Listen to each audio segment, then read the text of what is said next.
Doctors, एक छोटासा प्रश्न.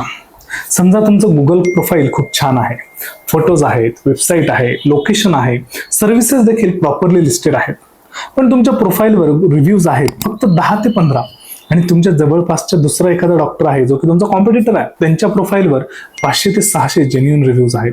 तर एक नवीन पेशंट जेव्हा दोन्ही प्रोफाईल्स गुगलवर पाहतो, त्यांच्या मनात पहिला विचार काय येईल? कोणत्या डॉक्टरकडे जावं? आणि इथेच रिव्ह्यूची इम्पॉर्टन्स सुरू होते.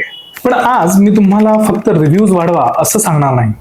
आज आपण समजून घेणार आहोत की रिव्ह्यूज खरंच पेशंट आणतात का?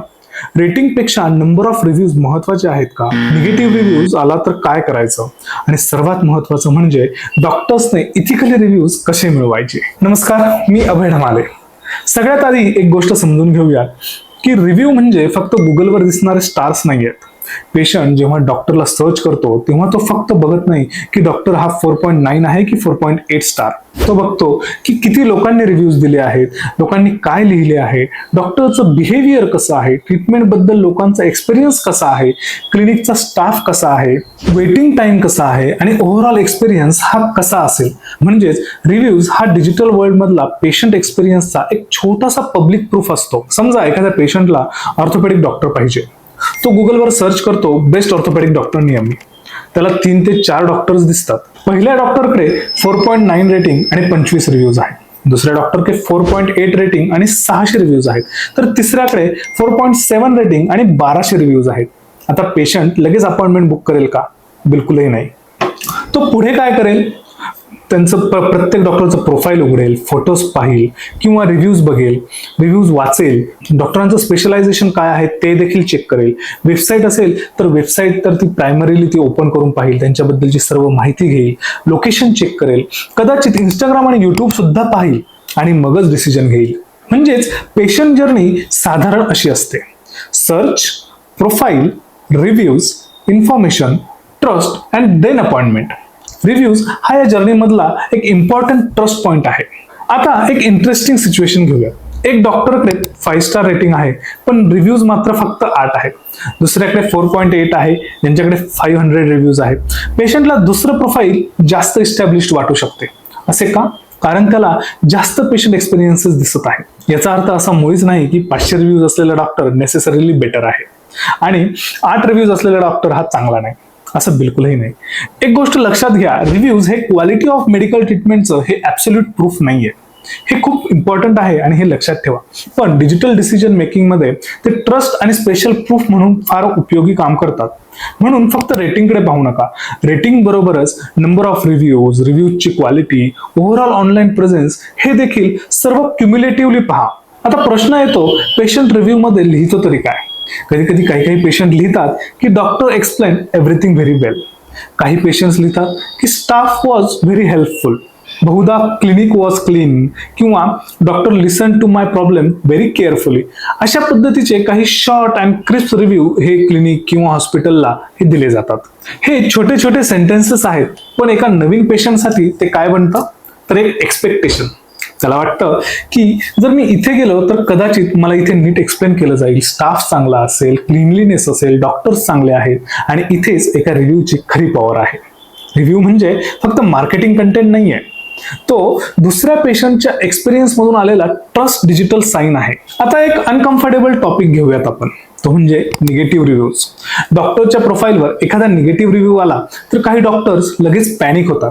हा रिव्ह्यू डिलीट कसा करायचा, याला रिप्लाय कसा करायचा, पेशंटला पब्लिकली आन्सर देऊ का, हे सर्व प्रश्न डॉक्टर्सला पडतात.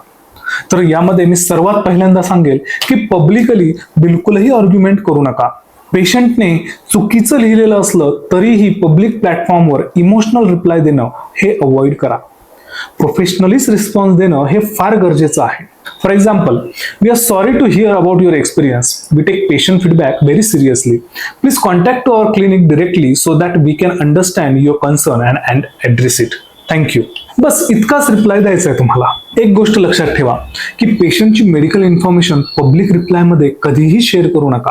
आय ॲग्री की तुम्हाला तुमची बाजू मांडायची असते, तुम्हाला सर्व एक्सप्लेन करायचं असतं, पण त्याच वेळी पेशंटची प्रायव्हसी, प्रोफेशनलिझम हे देखील मेंटेन करणं तेवढंच महत्वाचं आहे. आणि एक गोष्ट लक्षात ठेवा की एका निगेटिव्ह रिव्ह्यूमुळे रेप्युटेशन काही खराब होत नाही किंवा संपत नाही. कधी कधी अनेक जेन्युइन पॉझिटिव्ह रिव्ह्यूज आणि प्रोफेशनल रिस्पॉन्सेस असलेलं प्रोफाईल जास्त क्रेडिबल वाटतं. आता मी इथे एक डॉक्टरांना एक स्ट्रॉंग ऍडवाइस देईन की फेक रिव्ह्यूज बिलकुलही घेऊ नका.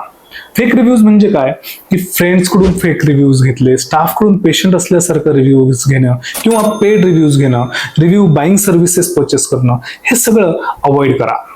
कारण आपल्याला गुगल प्रोफाईलवर नंबर वाढवायचा नाहीये, आपल्याला लॉंग टर्म ट्रस्ट बिल्ड करायचा आहे. आणि फेक रिव्ह्यूजला कधी ना कधी गुगल अल्गोरिदम हे पकडणारच आहे आणि ते रिमूव्ह करणारच आहे. त्यापेक्षा 100 जेन्युइन रिव्ह्यूज असले तरी पण ते बेटर आहेत.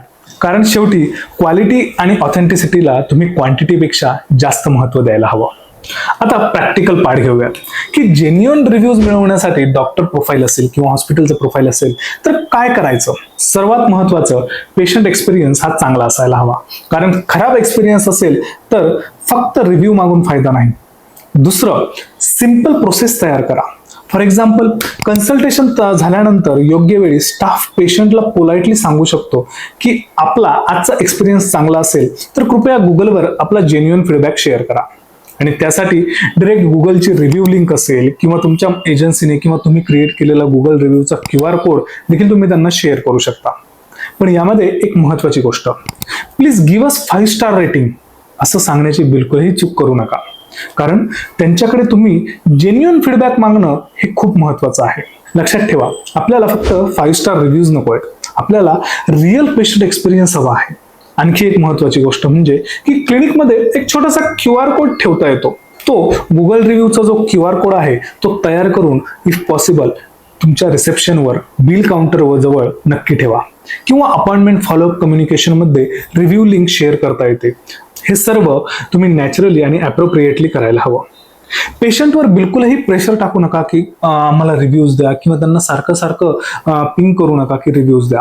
हे एकदम चुकीचं आणि अनप्रोफेशनल वाटू शकतं. आता बऱ्याच क्लिनिक्समध्ये एक मिस्टेक करतात की रिव्ह्यूज आला आणि आता आपलं काम संपलं. असं बिलकुल नाहीये. प्रत्येक रिव्ह्यूला 24 ते 48 तासामध्ये रिप्लाय करणं हे बंधनकारक आहे. बंधनकारक म्हणजे की अशी कोणती पॉलिसी नाहीये की रिव्ह्यूजला रिप्लाय करायलाच हवा. बट जर तुम्ही एक रिस्पॉन्सिबल प्रोफेशनली काम करत असाल तर प्रत्येक रिव्ह्यूला हे 24 ते 48 तासामध्ये तुम्ही रिप्लाय करायला हवा. तो रिव्ह्यू जर निगेटिव्ह असेल तरी देखील ही टाइमलाईन फॉलो झालीच पाहिजे. आणि निगेटिव्ह रिव्ह्यू मध्ये जसं मी सांगितलं की काम प्रोफेशनल रिस्पॉन्स हा प्रोफाईलवर एक ट्रस्टवर्दीनेस क्रिएट करू शकतो.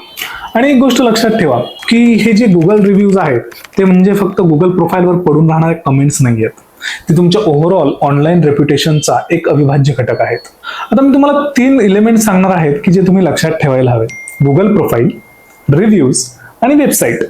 गुगल प्रोफाईल पेशंटला तुमच्यापर्यंत पोहोचवू शकते, रिव्ह्यूज त्याला ट्रस्ट बिल्ड करण्यामध्ये मदत करू शकतात आणि वेबसाईट त्याला अधिक इन्फॉर्मेशन देऊन तुमचा ट्रस्ट वाढवण्यात मदत करते.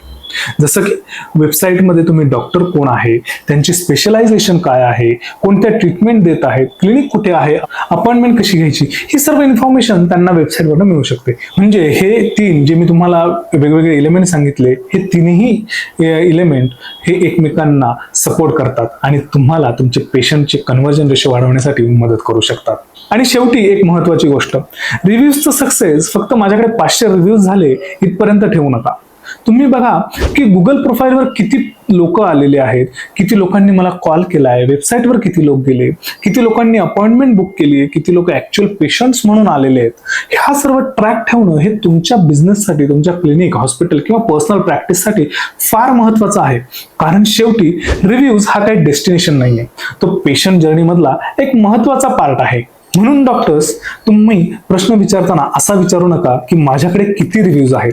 त्याऐवजी तुम्ही प्रश्न विचारायला हवा की माझ्या क्लिनिकमध्ये येणाऱ्या पेशंटला रिव्ह्यू द्यावासा का वाटेल. म्हणून डॉक्टर्स, आजपासून प्रश्न असा विचारू नका की माझ्याकडे किती रिव्ह्यूज आहेत.